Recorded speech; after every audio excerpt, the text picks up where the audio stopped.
استغفراللہ۔ اعلیٰ حضرت سے کسی نے پوچھا تھا کہ کیا بندوں کو شیطان کہا جا سکتا ہے؟ فرمایا ہاں، جو گمراہ ہو، جو گمراہ گر ہو، جو فساد پھیلائے، اسے شیطان کہہ سکتے ہیں۔ یہ تو شیطان ہے۔ اور مومن، اعلیٰ قربان ہے، کیسے جو لگا مومن کو شیطان کہنا، یہ تو شیطان کا کام ہے۔ کہ حضور غوث العالمین رضی اللہ تعالیٰ کی تعلیمات کیا ہیں، آپ کے فرامین کیا ہیں، ذرا یہ بھی پڑھا کریں، بڑی مہربانی، تاکہ ہمیں پتہ چلے کہ غوث پاک نے کیا فرمایا ہے۔ مریدین، ہم سب مرید ہیں، غوث پاک کے مرید ہیں نا؟ کہیے انشاءاللہ ہم غوث پاک کے مرید ہیں نا؟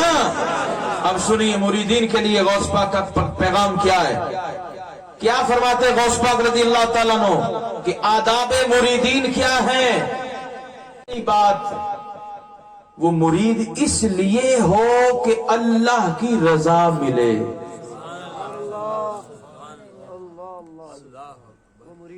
مرید اس لیے ہو، کیا ہو؟ اللہ کی رضا حاصل ہو۔ سوچئے ذرا،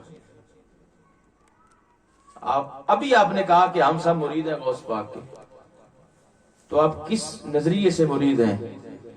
لیکن غوث پاک تو فرماتے پہلی بات کہ مرید کے لیے ضروری ہے کہ وہ مرید اس لیے ہو کہ کیا ہو؟ اللہ کی رضا، اور فرمایا اس کا ہر عمل اللہ کی رضا کے لیے ہو۔ وہ کوئی بھی کام کرے وہ اس لیے کرے کہ میرا اللہ مجھ سے راضی ہو جائے۔ اور اگلی بات جو غوث پاک رضی اللہ عنہ نے فرمایا اگر کوئی شیخ سے سوال کرے اور مرید کو اس سوال کا جواب آتا ہو، زبان بند رکھے، زبان بند رکھے، بولے نہ، بلکہ شیخ سے اس سوال کا جواب مطلوب ہو کہ شیخ کیا بیان کرتے ہیں۔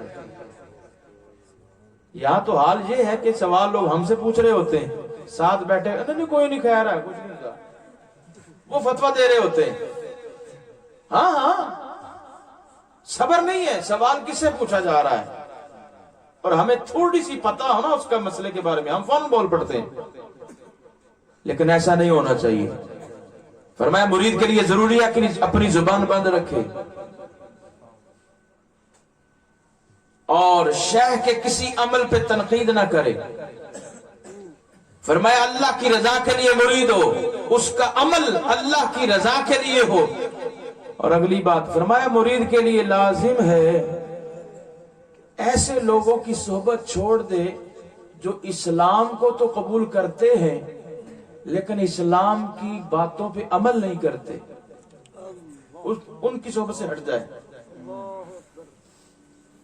نماز فرض ہے پڑھتے نہیں، روزہ فرض ہے رکھتے نہیں، زکوٰۃ واجب ہے دیتے نہیں، شراب حرام ہے پیتے ہیں، زنا حرام ہے کرتے ہیں، جھوٹ بولنا حرام ہے بولتے ہیں۔ فرمایا ایسے لوگوں کی صحبت سے ہٹ جائے۔ کون؟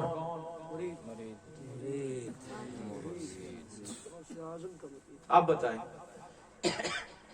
بولیے نا، ہم کچھ پڑھنے کے لیے بیٹھے ہیں، میں آپ کو ویسے نہیں بٹھایا ہوا، آپ کو ہم آخرت کی تیاری کے لیے باتیں کر رہے ہیں۔ ہاں ہم نے مرنا ہے، قبر میں جانا ہے، پھر حشر میں اللہ کے حضور حاضر ہونا ہے، ہم کسی مقصد کے لیے بیٹھے، پریشان نہ ہو، غوث پاک کی تعلیمات پڑھ رہے ہیں ہم۔ فرمایا وہ ایسی لوگوں کی صحبت چھوڑ دیں جو ہیں تو صحیح مسلمان، اسلام کو قبول کرتے ہیں لیکن عمل نہیں کرتے، یعنی بے عمل لوگوں کی صحبت سے ہٹ جائے۔ اس کا مطلب ہے اس کو کرنا ہوگا، خود کو کرنا ہوگا، ان کو چھوڑنا ہوگا جو بے عمل ہیں۔ غور کریں، ہم مرید کہلانے کے حقدار ہیں یہ باتیں پڑھنے کے بعد۔ اور اگلی بات فرمایا مرید کے لیے ضروری ہے کہ وہ شیخ کو معصوم نہ سمجھے، یہ بھی ہے، شیخ کو معصوم نہ سمجھے۔ معصوم انبیاء ملائکہ بس، اور آخری معصوم آقا کریم علیہ السلام۔ صحابہ بھی محفوظ ہیں، اہل بیت بھی محفوظ ہیں، اولیاء بھی محفوظ ہیں، اللہ ان کو محفوظ رکھتا ہے خطا سے، لیکن معصوم نہیں، معصوم صرف انبیاء اور ملائکہ ہیں۔ یہ اہل سنت کا عقیدہ ہے، ولی کو یعنی شیخ کو معصوم نہ سمجھے، یہ ضروری ہے مرید کے لیے۔ اب بتائیں ہم میں یہ باتیں موجود ہیں کہ نہیں؟ اگر ہیں تو پھر مبارک ہو، اگر نہیں ہیں تو پھر غور کریں۔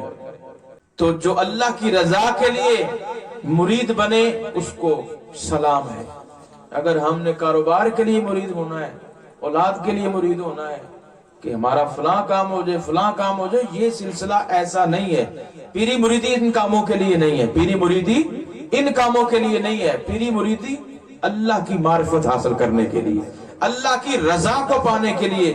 اسی لیے میرے غوث نے فرمایا یا تو عارف بن جا، اگر عارف نہیں ہے تو پھر عارفوں کی محفل میں چلا جا تاکہ وہ تجھے بتائیں رستہ کون سا سیدھا ہے اور تجھے مرض کون سی لگی ہے، وہ مرض بھی بتائیں اور اس کا علاج بھی بتائیں۔ یہ غوث پاک فرما رہے ہیں، میں نہیں کہہ رہا۔ آپ غوث پاک کے مرید ہیں پھر اپنے شیخ کا فرمان مانو، اگر عارف ہے تو سبحان اللہ، اگر عارف نہیں ہے تو پھر عارف لوگوں کی صحبت میں چلے جاؤ جو اللہ رسول کی معرفت رکھتے ہیں، تاکہ ہمیں پتہ چلے شریعت میں حرام کیا ہے، حلال کیا ہے، جائز کیا ہے، ناجائز کیا ہے، کرنا کیا ہے، نہیں کرنا کیا ہے۔ ان باتوں کا ہمارے لیے ضروری ہے، علم حاصل کرنا فرض ہے۔ غوث پاک پتہ کہتے فقیر پتہ کون ہے؟ فرمایا فقیر وہ ہے جو اپنے فقر سے ویسے ہی پیار کرے جس طرح دولت مند اپنی دولت سے پیار کرتا ہے۔ فقیر وہ ہے اپنے فقر سے، یہ نہیں کہ اب فقیری ہے تو بس رونا دھونا ہی ہے، کی لبا سانو کی ملے سانو، یہ نہیں بات ہو۔ فقیر وہ ہے جو اپنے فقر پہ اس طرح خوش ہو، اس طرح راضی ہو جس طرح دولت مند اپنی دولت سے راضی ہوتا ہے۔ کہتے جس طرح وہ اپنی دولت کی حفاظت کرتا ہے، خوش بھی ہوتا ہے، حفاظت بھی کرتا ہے، تو یہ اپنے فقر کی حفاظت بھی کرے اور خوش بھی رہے، وہ ہے فقیر۔ تو فقر تو بڑی دور کی بات ہے، ہم تو مرید نہیں بن سکے صحیح طریقے سے، تو اس لیے مرید بنے اور مرید کے جو آداب ہیں، جو شرائط ہیں، ان کو سمجھیں، پڑھیں، تاکہ اللہ تعالی ہمیں اپنی معرفت، اپنی رضا نصیب کرے۔